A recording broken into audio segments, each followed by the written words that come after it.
Just the man that he's grown into. Like, he's respectful, he's kind, he's empathetic, and I love that that's who he's become. Beside the athlete thing, like, he's just a good person, and that makes me the most proud.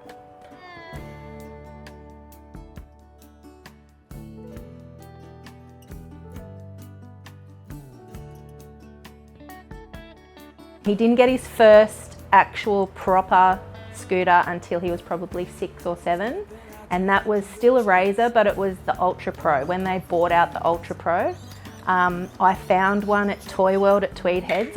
I'll never forget it. It was like on sale for $55 or something like that, because they just couldn't sell them because it wasn't really a thing at that stage. I mean, this is 16 years ago. My husband, his dad, built him ramps that he would ride out the back here on our veranda, besides taking him to the skate park and sitting for hours and just watching him. And then he started to break them, and he would break one pretty regularly, probably every 3 or 4 months he'd break one. So we sort of decided at that point, well, he probably needs to get a bit stronger scooter. And that was sort of around the time that Scooter Hut came on the scene. And so he would go, we went to Scooter Hut and got him a better scooter. And yeah, he just, I don't know, he just has never stopped. He's loved it from the minute he got on it, and he's never stopped. He's done lots of other things, but that's been the one constant thing that he's always stuck with. He started to go to GC Compound probably around 8 or 9, I suppose. I'm not sure when it actually opened, but it wasn't it was in its early days, I think.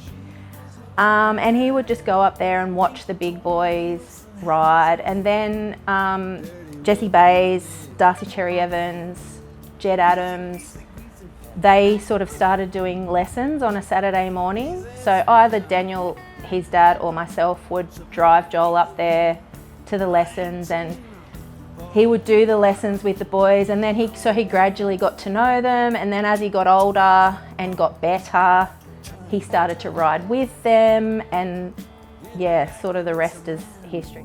Looking back, I don't regret a minute of it, because it was what he was passionate about, and I was there for it. You know, I did the same with his sister with dancing. She was right into dancing, so we used to do all the dancing stuff. And as a parent, you don't realise when you're in the trenches, because you're thinking, you know, another day, I've got to go to another skate park, I've got to, you know, I'm doing all of these Ks and working, but you only get so much time to do that. And once they get their license and they're off on their own, I missed it. I missed going and watching all of that happen and talking to the boys and getting to know them, and yeah, I missed that. What's going on, guys? Jessie Bays. I'm the Apex team manager, and I've known Joel for probably over 10 years. He actually got on Apex at the Australian finals. I think it was at Warehouse 11. We had like the Australian titles there, and Joel, we'd sort of had our eye on Joel for a while, like as he was like sort of progressing and stuff, and then we pretty much just wanted to see how he went at that competition. He actually ended up placing first in his division, and then it was actually pretty cool. It was a sick moment, like when like we obviously had our eye on him, and then yeah, came first at the comp, and then as soon as they sort of like finished the podium and stuff like that, we approached Joel and got him to just come and have a chat with us, and we just offered him to get on the Apex team, and he was like over the moon with that. Like, he was so stoked, and yeah, ever since then we've sort of just been working with Joel. Joel was like winning like heaps of comps and stuff like that, but all like in park. So like Joel was definitely more of a park rider, like when we first got him on the team. And then obviously his style, like I was saying, like it's pretty unique, and he sort of fell into that more like technical sort of style, which was sick, and like we loved all that. And then yeah, Joel was actually the reason behind Apex getting bigger decks and stuff like that. So obviously, like when Joel first got on the team, we only made the 4.5 wide, And then as Joel was like progressing as well, like we ended up making the 5 wide, which I think definitely helped Joel progress in street at the time, because that was sort of like a standard size street deck at that point in time. And yeah, Joel's street riding from then on just progressed so quickly, which is then like when we had to pretty much say, okay, we need to make something bigger, which then Joel actually ended up testing multiple decks and multiple designs and prototypes of a 6 wide for about over a year, which literally the entire influence of that deck was Joel's opinion, basically. And that's exactly how we ended up coming up with that deck. And yeah, Joel's input within that has just been like fantastic. So yeah, like after Joel's Good as Gold video, I think it wasn't too long after that that we sort of got the 6 wide. That was sort of like the first like prototype sort of era that Joel started testing. And he actually got a bit of like traction going with his name and stuff, and actually got an invite to Coalition, which was like amazing. Like I think Joel was actually the first Apex rider to compete in Coalition, which is like in itself is just amazing, like for him to be a part of that, and then also for Apex to be a part of that, which is just awesome. And Joel actually did really well in that and got a fair few clips actually for his 6 wide promo, which he was actually filming for about a year. So it was pretty much the whole time that he was testing that deck. And then it sort of worked out that by the time that video was done, we actually had Joel's signature deck sort of ready at the time. So he finished filming the 6 wide promo, and yeah, he actually ended up getting a signature deck with Apex, which there was a V1 and a V2. So the V1 came out after that, and then from then Joel actually spent another year filming his next video, which is called Grateful, which I recommend you guys go and watch. He spent so much time and effort into that video, which was so good to see, and like the result of that has been crazy. I think everyone loves that video. Actually filmed a pretty cool skit as well at the start of that, which was sick, just of like Joel's journey towards getting a SIG deck and that sort of stuff. So we actually then ended up releasing a V2 of the deck. So yeah, pretty much a year apart. So he had a V1 and a V2, which was really cool. But yeah, I think Joel worked really hard to get where he is today. I think that's probably like the biggest thing, that you can look back on Joel's career and like from the start, like even me, like knowing him from a young age to where he's at now is just mind blowing. He's like earned so much, he's done so much. Yo, what's going on? My name is Regan Thompson. I am the owner of Native Scooters and Syndicate Store. I first met Joel in about 2019. I was riding with Cam a lot at the time. We were heading down to the Gold Coast to ride Chugan, and that would have been, I think, the first time I ever met or rode with Joel. Joel had been riding for Scooter Farm. Scooter Farm had unfortunately gone out of business, or were going out of business. I was speaking to Levi at the time about, you know, if we could get some more riders for Syndicate. He had his eyes out on people, and that's when Joel come up. Joel had expressed that he would love to ride for an Australian shop, and yeah, honestly, as soon as the opportunity even became a reality, in my head, it was just a no-brainer, like 100%. Okay, so I will preface this with a story about what I thought of ROTY 2024, and that is that I am a Reece Jones fanboy, and Reece Jones dropped a video that year, and there was a chance that he was going to be Rider of the Year because of that video, and or he was at least on the list. And I was like, you know, I'm such a Reece fanboy, I'm biased, that I was just like, you know, it's Reece. But then I had a conversation with Keaton, and it was obvious that I was just being a bit biased because Reece is one of my closest best friends. And if you had to take a step back and have a more objective look at who was the best rider that year, it was just fucking unavoidable that like street jam after street jam after street jam, the video parts, the Insta clips, it was like throughout the span of that whole year, who was like, how do you even say it, like the most like notable, making the most noise, just like pushing shit the furthest, the name that kept coming up the most, it was just undeniably Joel.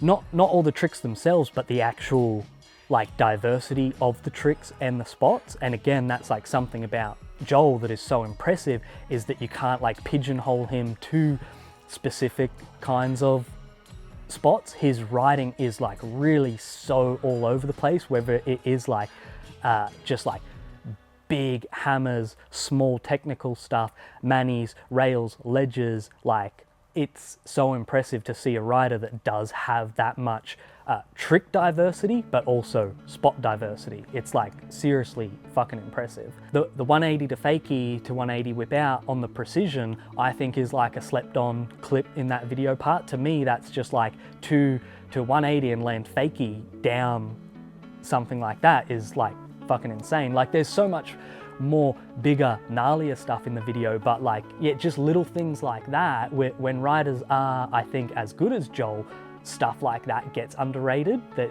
it just doesn't get seen how gnarly something like that is. That's just my 2 cents anyway. I always spot little things like that stick out to me. So yeah, that, if we're being honest, that video part alone is a Rider of the Year worthy video part. To mix that with his other video part that dropped that year, the River video part, the insane streak of winning street jams, and the fact that almost every single thing he posted to his Instagram was like a groundbreaking level of scooter riding. To me, it's just no, like, of course it makes sense. Rider of the Year, 100%, like undeniable. My name's Andrew Broussard. I own Proto Scooters and River Wheel Co. And I first was introduced to Joel Ingold in Guadalajara, Mexico for Coalition in 2022. A few months after Coalition, I was invited to be the head judge for the Vault's Sovereign of Street out in Lake Havasu, where Joel podiumed with not only his body varial, but an insane bag of tricks that was some of the highest level riding that I'd ever seen. And that's when I really took notice to him. Like, there was some miscommunication when when he was out here for Sovereign of Street, he came here with his mom and his girlfriend, and I swear I talked to him like, man, like, you're so good, do you want to ride for River? And then later on, I was talking to him and I was like, do you want a SIG wheel? And he was like, oh, I mean, it would be great to ride for the brand. And I was like, but you're already there, right? And I feel like there was some miscommunication either on my part, or I wasn't maybe clear enough with him of my intention. But yeah, he didn't really know that I had offered him a spot on River, and then I started talking about a SIG wheel and he was very confused. Congratulations, Joel, for winning Rider of the Year 2024. Can't wait to see what the future brings you. Looking forward to see what you do in 2025. Hi, what's going on? I'm Joel Ingold. I'm from Coolangatta, Queensland, Australia, but I live on the New South Wales border, but it's like really close, so I'd claim that I live in Coolangatta. Yeah, growing up here there's just so much shit to do. Like, you can go snorkel, you can go surf, just like, it's very beach oriented. There's nature walks, and obviously there's all the skate parks and stuff, so it's a pretty sporty town and like very active, I would say. There's always stuff going on. It was fun growing up here. We're pretty spoiled to have all the stuff. I definitely get homesick for sure. It's like, it's so nice coming back home after like a long travel. It's sick traveling though, because you get to experience like different cultures and shit, and put yourself in environments where you might not feel as comfortable, or you might be a bit like, oh, I don't know, like, you got to be kind of street smart. And then, whereas when I come back home, I know that it's super safe and I can just walk everywhere barefoot and no one's gonna question me, and it's just very laid back, pretty chill lifestyle. So Chicago Street Jam, for me that was like probably one of the most memorable street jams I've ever been to.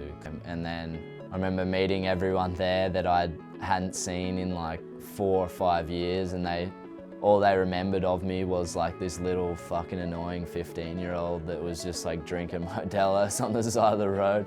But yeah, it wasn't that I was going there like intending to win or like trying to win it, you know. I just all them Chicago boys are just so sick. Like they were just so loving and just like so friendly, and I think that's what really just was like made me want to ride so hard. And then yeah, just every single spot was just so sick, and I just really wanted to do cool tricks, and yeah, it worked out for me in the end, and that was probably one of the best memories that I've ever had on my scooter for sure.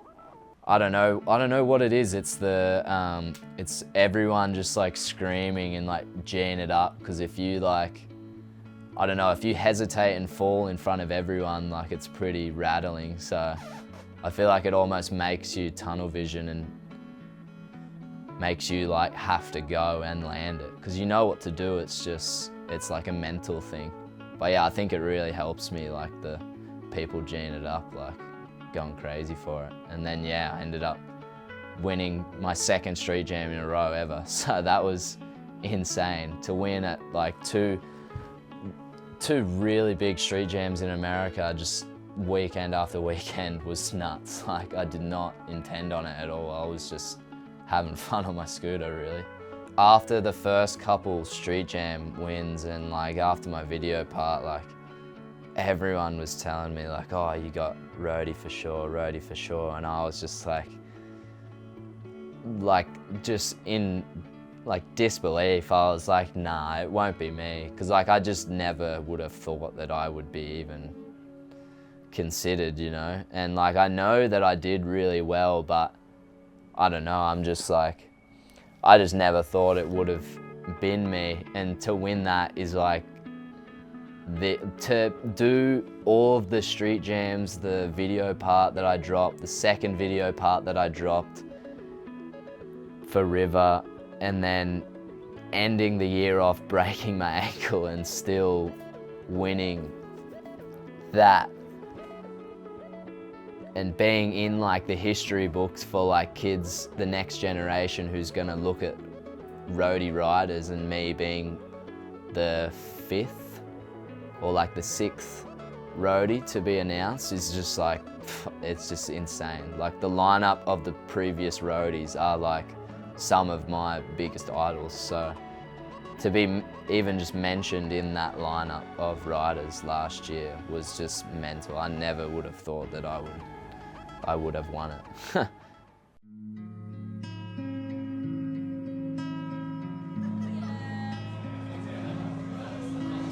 Are you like recording now? Alright, hold up. Alrighty guys, we're down here at the Joel Ingold Rider of the Year party. Down here at 4 Pines Brewing, Coolangatta. We're gonna go around, check up on everyone, see how we're going. How's it going, Joel? How are we feeling? Yeah, it's fucking awesome. Everyone's here. Yeah, it's just bringing everyone together down south. Spitting a few yarns? Yeah, it was spitting heaps of yarns. Yeah, it's drinking beer and chatting, spitting. Yeah, it's sick. How are you first? How are you? How are you? That's good. Yeah, going good. Alrighty, we got Kevin Austin here. What do you think of Joel Ingold winning Rider of the Year? Oh, mate, I think he's pretty deserving. Absolutely, I back that statement. Yeah, mate. One of the best on the Gold Coast, one of the best in the Sunshine State, I'd say. Absolutely, we love to hear it. What else? Let's see. Levi, mate, you happy about Joel winning Rider of the Year? One of the most deserved people for that. I mean, the most deserved by far. I've never seen anyone work so hard. Joel's incredible. I love him. And I haven't spoken to him enough tonight, but I can't wait to talk to him. I think he won, what, like 7 street jams in 1 year? 8 street jams, and like every single competition he went to. Fucking crazy. Scotty, mate, we're putting you on the mic, all right? Give us your thoughts. How's tonight going? You reckon Rider of the Year, Joel Ingold, he's done well? He's done very well. We've actually just been sitting here talking and keep getting distracted by his videos. So yeah, he's done very well. All right, so we got Joel's dad here, aka Dingo. What are your thoughts on Joel winning 2024 Rider of the Year? Crazy. Awesome. All right, we got Jackie, Joel's mum. What do you think about Joel winning Rider of the Year? I think it's pretty awesome. I mean, he's worked really hard, so he deserves it. You know, like he's been grinding away for years and years and years to get the recognition, and yeah, I'm proud of him. And what do you reckon, 2025, he's got it? Absolutely. NBD. That didn't sound very confident though. No, NBD double Rider of the Year. Absolutely. Got the lingo going. And Joel, what do you reckon? Joel's sculling a beer right now. Hold up. I didn't finish it. Spilled. Won't win if he does that every night. Fucking loose. Nah, I love you, Chris. You're my best mate. This is me best fucking mate, alright? I met this cunt at Pizzy, had one conversation with him. After that, best mates forever. Mate, best mates till this day. You know what? Give me a kiss. I wouldn't have ROTY awarded to me if it weren't for all my friends and family who supported me. You know, it was legit not possible without them. So, cheers. You. Shama.